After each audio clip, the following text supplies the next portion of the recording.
माँ की खिदमत का रोंगटे खड़े कर देने वाली तहरीर। मेरा नाम कलीम हैदर है। मैं फौज में मेजर था। मेरे वालिद साहब ने मेरी माँ को मार मार कर उनके कंधे की एड़ तोड़ दी। मुनासिब इलाज न करवाने की वजह से एड़ ने खून सप्लाई करने वाली नालियों को नुकसान पहुंचाया था और खून की सप्लाई बंद होने की वजह से मेरी माँ का बाजू बेजान होकर सूख गया था। जब मेरी माँ को फॉलिज अटैक आया तो मैंने अपनी पोस्ट से इस्तीफा देकर माँ की खिदमत का फैसला किया। पी की लाख कोशिशों के बाद भी मेरा दिल मुतमईन न हुआ और मैंने इस्तीफा दे दिया। मेरा ताल्लुक जिला तोबा टेक सिंह से है। मेरी माँ की उम्र 13 बरस थी जब मेरी नानों का इंतकाल हुआ।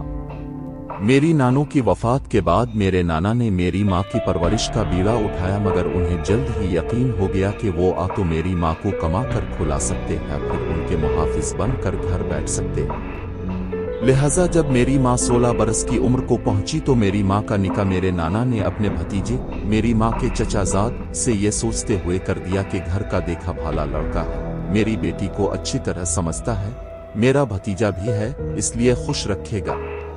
मगर ये बात मेरे नाना की खाम ख्याली ही साबित हुई। मेरे नाना मेरी माँ की शादी के बाद 1.5 बरस जिंदा रही। इन 1.5 बरसों में मेरी माँ 3 बार रूठ कर अपने बाप की देल्स पर आई। हर बार मेरे नाना ने अपने भाई मेरे दादा की मिन्नत समाजत करके मेरी माँ को वापस भिजवा दिया। 1.5 बरस बाद मेरे नाना का इंतकाल हुआ तो मेरी माँ बिल्कुल लावारिस हो गई। मेरे दधियाल वालों को खुली छठी मिल गई। अब मेरे वालिद मोहतरम के साथ साथ मेरी दादो और दोनों फूफियां भी मेरी माँ को पीटने का कोई मौका हाथ से न जाने देती। यहाँ तक कि एक बार मेरे वालिद साहब ने जुमा की नमाज के लिए जाना था और मेरी माँ तबीयत खराबी की वजह से उनके कपड़े इस्त्री करके ना रख पाई, तो इस बात पर उन्होंने मेरी माँ को कपड़े धोने वाले डंडे से मार मार कर उनके कंधे की एड़ तोड़ दी। कंधे की एड़ तोड़ने के बाद किसी डॉक्टर तक को दिखाने की जहमत न की गई, बल्कि उल्टा मेरी माँ दर्द से कराई तो उसे और पीटा जाता और बहाने खुर जैसे अलकाबात से नवाजा जाता। यहाँ तक कि मुसलसल हरकत में रहने की वजह से टूटी हुई एड़ ने उंगलियों और बाजू को खून सप्लाई करने वाली नालियों को भी किट कर दिया। जब खून सप्लाई करने वाली नालियां किट हो गईं तो खून की सप्लाई ए सित्ता उंगलियों तक पहुंचना बंद हो गई और बाजू बेजान होना शुरू हो गया। यहाँ तक बाजू बेजान होकर सूख गया और साथ ही लटक कर रह गया। जब मेरे दादेयाल वालों को यकीन हो गया कि मेरी माँ बिल्कुल मफलूज हो चुकी आई तो उन्होंने मेरी माँ पर बदकिरदार होने का इल्जाम लगाकर उसे तलाक दिलवा कर घर से निकलवा दिया। जब मेरी माँ को तलाक देकर घर से निकाला गया, इस वक्त में अपनी माँ के पेट में 7 माह का हो चुका था। 2 माह तक मेरी माँ को गांव की दाई ने अपने घर पना दिए रखी। 2 माह बाद जब मेरी पैदाइश हुई तो मेरे दादेयाल वालों को खतरा पैदा हो गया कहीं मैं उनकी जायदाद ना हथिया लूं, इसलिए उन्होंने मेरी माँ को दाई के घर बल्कि गांव से भी निकलवा दिया। गांव से निकाले जाने के बाद मेरी माँ के पास और कोई ठिकाना नहीं था, इसलिए मेरी माँ मुझे कपड़े की एक गांठ में लपेटकर कभी दांतों की मदद से कभी कंधे से लटका कर तोबा टेक सिंह शहर पहुंची और पहली रात मेरी माँ ने मुझे लेकर एक गोश्त वाले फटे के नीचे गुजारी और सारी रात मेरी माँ मुझे गोद में रखकर जागती रहता कि कोई आवारा कुत्ता मुझे चबा ना डाले। वक्त गुजरता है। पहले पहल मेरी माँ फ्रूट वाली रेड़ियों के आसपास पड़ा गंदा फ्रूट उठाकर अपना पेट भरती है, फिर अल्लाह ताला के बनाए निजाम के जरिए इस खुराक को दूध में बदल कर मेरे लिए खुराक का बंदोबस्त करती है और मेरा पेट भरती। जब मेरी माँ को बाजार में रहती कुछ अरसा गुजरता है तो मकामी दुकानदार मेरी माँ पर एतबार करने लगते हैं, यूं उन्हें दुकानों में सफाई का काम मिल जाता है। दुकानों में मुझे उठाकर अपने पीछे झोली नुमा कपड़े में डालकर अपने पीछे लटकाने के बाद सिर्फ एक हाथ से सफाई करना बहुत मुश्किल हो जाता, इसलिए मेरी माँ कुछ पैसे जमा करके बुश पॉलिश और हथौड़ी कील धागा और सुए खरीदने के बाद जूते सिलाई करने का काम शुरू कर देती है। मेरी माँ मुझे गोद में लिटाकर एक हाथ और मुंह की मदद से जूते सिलाई करती है। कुछ खुदा तरस लोग मेरी माँ को उजरत से ज्यादा पैसे दे जाते हैं, जबकि कुछ ओबाश नौजवान जानबूझ से रेज की नाली में जूता गंदा करके मेरी माँ को पॉलिश करने के लिए देते हैं और जब इस जूते को मुंह और कपड़े की मदद से मेरी माँ साफ करती है तो मेरी माँ की बेबसी पर हंसते हैं। खैर वक्त गुजरता रहा। मैं स्कूल जाने की उम्र को पहुंचता हूं तो मेरी मां मकामी इमाम मस्जिद और चंद मुअज़्ज़ज़ लोगों के जरिए मेरे वालिद साहिब से इस वादे पर शनाख्ती कार्ड की कापी ले लेती है कि मेरा बेटा बड़े होकर कभी ददियाल की जायदाद में से हिस्सा तलब नहीं करेगा। शनाख्ती कार्ड की कापी मिल जाने पर मेरी मां मुझे स्कूल दाखिल करवाती है।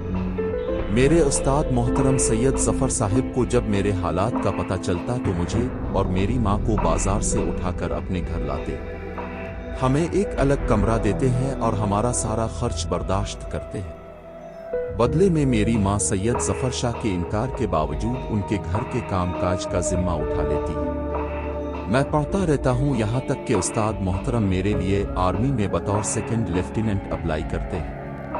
मैं सिलेक्ट हो जाता हूं और मेरा शुमार टॉप 3 कैडेट्स में होता है। मैं कोर्स मुकम्मल करता हूं और मेरी शादी उस्ताद मोहतरम की बेटी से कर दी जाती है। जब मैं बतौर कैप्टन इंटेलिजेंस के एक मिशन पर होता हूं तो हार्ट अटैक से मेरे उस्ताद मोहतरम सुसर सैयद ज़फ़र साहिब इंतकाल कर जाते हैं। मैं इनके जनाजे में शामिल नहीं हो सकता और मिशन मुकम्मल करने के बाद में पूरा हफ्ता रोजाना उनकी कब्र पर बैठकर उनके जनाजे को कंधा ना दे सकने पर माजरत करता रहता हूं। जब दिल का गम इल्का एवा तो वापस ड्यूटी ज्वाइन करता हूं। मैं अपने पूरे बीज में वाहिद और मुनफरिद ऑफिसर था जो पहले खुद जासूस बनकर दुश्मन का सुराग लगाता, फिर अपनी टीम तैयार करके दुश्मन का कला कमा करता। मैं बलूचिस्तान में एक मिशन पर था जब मुझे पता चला कि मेरी मां को फालिज का अटैक आया है। मैंने अपने सीनियर्स, बीज मैट्स, यहां तक कि अपनी शरीक हयात के रोकने के बावजूद फौज से इस्तीफा दिया और अपनी मां की खिदमत में मसरूफ हो गया। मुझे याद है कर्नल लतीफ और ब्रिगेडियर इम्तियाज ने मुझे कहा था, इस फैसले के बाद तुम पछताओगे। मेरी बेगम ने मुझे कसम दी थी कि वो मेरी मां की खिदमत में कोई कसर नहीं छोड़ेगी। मैं अपने ओहदे पर कायम रहे मगर मेरा दिल नहीं माना। मेरे दिल में कहीं ना कहीं खलिश रेत थी कि मेरी मां जो कुछ मुझसे कह सकती है वो मेरी बीवी से नहीं कह सकती। लिहाजा मैंने इस्तीफा दे दिया और खुद अपनी मां की खिदमत करने लगा।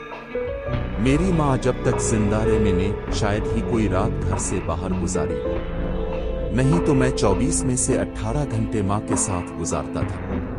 मैंने छोटा सा गाड़ियों का शोरूम बनाया लिया जिस पर मुलाजिम बैठता था। मैं सारा दिन मां के साथ गुजारता था। अल्लाह ताला ने मुझे मां की खिदमत के सदक़े में इतनी बरकत दी कि मेरे पास आज बैरून मुल्क नार्वे में 7 शोरूम हैं। आज पाकिस्तान में मेरी अपनी इंडस्ट्री है। मेरी मां फौत हो चुकी है। मेरे बच्चे जवान हो चुके हैं। मेरी बेटी अमेरिका में ज़ेर तालीम है। दोनों बेटों ने तालीम मुकम्मल करने के बाद नार्वे में बिजनेस संभाल रखा है। मेरी औलाद मुंतज़र रहत है कि कब उनके वालिदैन कोई हुक्म दें और वो बजा लाएं। कुछ अरसा कब्ल में अपनी बीवी के हमरा अमेरिका में अपनी बेटी को मिलने गया तो बेटी के कहने पर हम ओल्ड होम चले गए। वहां पर मुकीम एक पाकिस्तानी, जिसे शक्ल देखते ही मैंने पहचान लिया था कि वो ब्रिगेडियर इम्तियाज है, को देखकर मैं हैरान रह गया। पाकिस्तान में इसका रोब दब्बा, उसकी शान व शौकत सब कुछ अमेरिका में खत्म हो चुका था। वो बिल्कुल एडुहे का ढांचा था। मेरे लाख याद दिलाने पर भी वो मुझे नहीं पहचान पाए। इंतजामिया से पूछने पर पता चला कि इसका बेटा इसे यहाँ छोड़ गया था और उसकी मौत पर मुसलमानों के कब्रिस्तान में दफन करने की नसीहत कर गया था। ओल्ड होम से वापसी पर मैं थक कर अपनी रेश पर पहुंचा तो मेरी बेटी और बीवी ने मुझे दबाना और मेरा मसाज करना शुरू कर दिया था। मैं बना किसी किस्म की नागवारी का इजहार किए पाँव की मालिश करती बेटी को देखकर सोच रहे था कि वाकई ही माँ बाप से हसन सलूक एक ऐसा अमल है जिसे आज अब लिखेंगे, कल अब की औलाद अब को पढ़कर सुनाएगी। और ब्रिगेडियर इम्तियाज की हालत ने मेरी इस सोच पर महर सख्त कर दी थी। नोट, इस पैगाम को दूसरों तक पहुँचाइए, हो सकता है अल्लाह ताला किसी की जिंदगी को अब के जरिए बदल दे।